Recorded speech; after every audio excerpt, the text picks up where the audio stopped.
प्रिय पाठकों, पिछली श्रृंखला में हमने देखा कि जब पांडव वनवास से लौट कर आते हैं तो श्री कृष्ण संधि प्रस्ताव लेकर के हस्तिनापुर जाते हैं। हालांकि भीम ने तो द्रौपदी वस्त्रहरण के समय यह कह करके राज्यसभा छोड़ा था कि अब हम युद्ध स्थल में ही मिलेंगे, लेकिन कभी भी योग्य व्यक्ति, श्रेष्ठ व्यक्ति आगे बढ़ के स्वयं आक्रमण नहीं करता है। जैसा कि हम भगवान राम को देख चुके हैं कि अंत तक उन्होंने अंगद को दूत बनाकर भेजा था।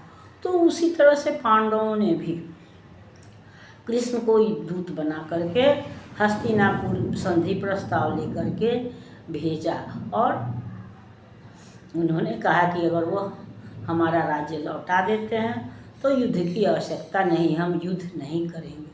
और अपने तरफ से युद्ध को टालने के उद्देश्य से भगवान कृष्ण ने भी यह कहा कि अगर तुम 5 गांव भी दे देते हो तो उस पर भी पांडव संतुष्ट हो जाएंगे, मैं तुमको यह वचन देता हूँ, लेकिन युद्ध को रोक लो। लेकिन दुर्योधन जो शक्ति के मद में चूर था या कर्ण के भरोसा पर, अपने 100 भाइयों के होने के भरोसा पर युद्ध का चाहता था, वो जानता था कि विजय उसकी होगी और इस बल पर उसने युद्ध को ही श्रेयस्कर समझा और उसने कृष्ण को सुचेग्रनयो दस्यामि बिना युद्धेन केशव कह करके उस संधि प्रस्ताव को लौटा दिया कि युद्ध के बिना मैं सुई के नोक के बराबर भी जमीन नहीं दूंगा। और कृष्ण ने जब और समझाने का प्रयास किया तो वह उल्टे कृष्ण को बांधने चला।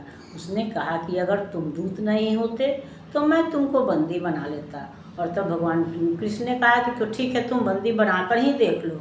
और ऐसा कहकर कृष्ण ने जब अपना विराट रूप दिखाया तो सारी सभा जो है उस रूप के आगे, उस चमक के आगे उनकी दृष्टि जो है वह चकाचौंध हो गई। उस प्रकाश को, भगवान कृष्ण के उस तेज को कोई भी देख नहीं सका। एकमात्र वही विदुर या धृतराष्ट्र जो श्रेष्ठ जन थे, विदुर, धृतराष्ट्र, भीष्म पितामह ही देख पाए। और धृतराष्ट्र जो कि जन्मांध थे, उनको थोड़ी देर के लिए मन में ऐसा आया कि काश मेरी भी आँखें होती तो मैं इस दृश्य को देख सकता। और भगवान, चूँकि जब हम मन से पुकारते हैं तो भगवान अवश्य आते हैं, तो इसी को सार्थक करते हुए, इसको चरितार्थ करते हुए कुछ देर के लिए भगवान ने धृतराष्ट्र को दृष्टि प्रदान कर दी और धृतराष्ट्र ने भी वह दृश्य देख लिया। फिर भगवान कृष्ण ने धीरे धीरे अपना रूप समेट लिया और क्रोधित होकर के यह कहते हुए कि ठीक है, अगर यह संधि प्रस्ताव नहीं स्वीकार है तो अब तो युद्ध निश्चित ही है और इसका उत्तरदायी जो है वह दुर्योधन होगा। इस महान विनाश का उत्तरदायी जो है वह दुर्योधन होगा। ऐसा कह करके वह राज्यसभा को छोड़ देते हैं। लेकिन जब वो राज्यसभा से चलते हैं तो उनके साथ साथ कर्ण भी चलता है, क्योंकि हम यह भी जानते हैं कि हमारे यहाँ अतिथि को या कोई भी जब हमारे यहाँ से आता है तो जब वह लौटने लगता है तो कुछ देर दूर तक हम उसके साथ साथ अपना आदर प्रदर्शित करने के लिए जाते हैं। तो इसी तरह से जब कृष्ण चले तो उनके साथ साथ कर्ण भी चला और कृष्ण ने तब कर्ण को अपने साथ रथ पर बैठा लिया और उसे कंतव्य कहकर संबोधित करते हुए इस युद्ध से पीछे हटने का आग्रह किया। कुपित केशव कुरु सभातज वायु वेग से निकल पड़े और साथ देने को उनका कर्ण के युगल चरण बढ़े। मध्य मार्ग में कृष्ण ने उनको कौन्ते कहकर बुलाया, नहीं सूत पुत्र तुम ज्येष्ठ पांडव हो, यह भी उनको समझाया। अगर साथ दो पांडवों का तो यह विनाश रुक जाएगा, एकाकी असहाय दुर्योधन युद्ध नहीं कर पाएगा।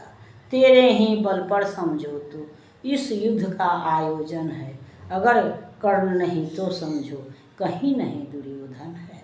प्रेम अगर है मानव से तो कुरुओं का तुम साथ तजो, देकर साथ निज अनुजों का एक नया इतिहास करो। नहीं नहीं हे केशव, कभी नहीं यह हो सकता, जीते जी इस जगती में कुरुओं को नहीं तज सकता।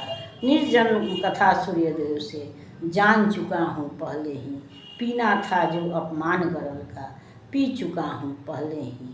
अपमानित अवांछित कर्ण को दुर्योधन ने अपनाया था, देकर ताज अंग देश का सबके समकक्ष बनाया था। अपमानित सूत पुत्र को उसने सम्मानजनक स्थान दिया, राजमहल में कौन कहे हृदय स्थल में वास दिया।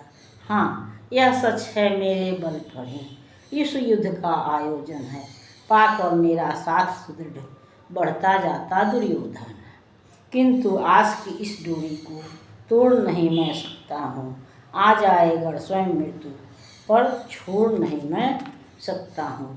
तात कथा परमम जीवन की पांडवों को मत बतलाना, वरना कठिन हो जाएगा उनका निज स्वत्व को पाना। निज अग्रज पर पांडव कभी ना अस्त्र उठाएंगे, छोड़ देंगे निज स्वत्व को, सदा अभिवंचित ही रह जाएंगे। पीड़ित होगा सत्य और असत्य अट्टहास लगाएगा, दुखी रहेंगे पांडव और दुर्योधन मोद मनाएगा। इसीलिए हे तात कृपया चुप ही रहिए, गण मेरी जन्म कथा गोपन मत पांडवों से कहिए। तो इस तरह से जब कर्ण कृष्ण को छोड़ने के लिए उनके साथ जाता है तो कृष्ण कर्ण को अपने साथ रथ पे बैठा लेते हैं और वहाँ उसके जन्म की सारी कथा बताते हैं। यह कहते हैं कि तुम राधे नहीं बल्कि कुंती के बड़े पुत्र हो, ज्येष्ठ पुत्र हो, इसलिए तुम पांडवों के ज्येष्ठ भ्राता हो।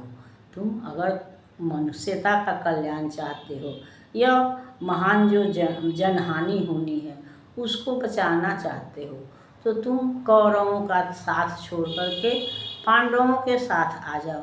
क्योंकि ये तो कृष्ण भी जानते थे या सभी जानते थे कि दुर्योधन के पास अपना बल तो जो था सो था, लेकिन कर्ण के बल पर ही वह निश्चिंत घुमा करता था या उसने इस युद्ध का आयोजन किया था, युद्ध का आह्वान किया था। तो इसलिए कृष्ण कर्ण से आग्रह करते हैं कि तुम दुर्योधन का साथ छोड़ दो जिससे कि मानवता का कल्याण हो जाए। लेकिन कर्ण कहता है कि नहीं, मैं ऐसा नहीं कर सकता। मैं जानता हूँ कि दुर्योधन ने इस युद्ध का आयोजन मेरे ही बल पर किया है, लेकिन अगर मृत्यु भी आ जाए तो बीच में मैं उसका साथ नहीं छोड़ सकता। मैं मृत्यु को वरण भले कर लूँगा लेकिन दुर्योधन का साथ नहीं छोड़ूंगा, क्योंकि मुझे अपनी जन्म कथा तो भगवान सूर्य से पहले ही ज्ञात हो चुकी थी। लेकिन जब मैं तिरस्कृत था, अपमानित था, भरी सभा में मुझे सूत पुत्र कह के तिरस्कृत किया जा रहा था, उस समय दुर्योधन ने मुझे सम्मान दिया था, मुझे अंग देश का मुकुट दे करके मुझे राज्यसभा में बैठने के योग्य बनाया था। तो मैं इस उपकार को कभी भूल नहीं सकता, इसलिए मैं दुर्योधन का साथ नहीं छोड़ सकता। और मेरी आपसे भी विनती है कि मेरी यह जन्म की कहानी आप पांडवों को मत बतलाइएगा, उन्हें यह मत बताइएगा कि मैं उनका ज्येष्ठ भ्राता हूँ, क्योंकि हम सब जानते हैं वो पांडव जी हैं, वो धार्मिक प्रवृत्ति के थे। तो इसीलिए कर्ण कहते हैं कि वो मुझ पर अस्त्र नहीं उठा पाएंगे और इस तरह से वो हार जाएंगे, अपने अधिकार से भी वंचित रह जाएंगे और दुर्योधन जो कि गलत है वह खुश हो जाएगा। तो मैं ऐसा भी नहीं चाहता, इसलिए आप मेरी जन्म की कहानी पांडवों को मत बतलाइए और इस युद्ध को हो जाने दीजिए। मैं दुर्योधन का साथ नहीं छोड़ सकता। ऐसा कह करके कर्ण जो है रथ से उतर करके चला जाता है और कृष्ण भगवान भी जो हैं वह पांडवों के पास लौट जाते हैं और फिर युद्ध की तैयारी प्रारंभ होती है। इस पर हम अगली श्रृंखला में विचार करेंगे। तब तक यह श्रृंखला आपको पसंद आती है तो लाइक कीजिए, सब्सक्राइब कीजिए। मिलते हैं अगली श्रृंखला में, तब तक के लिए धन्यवाद।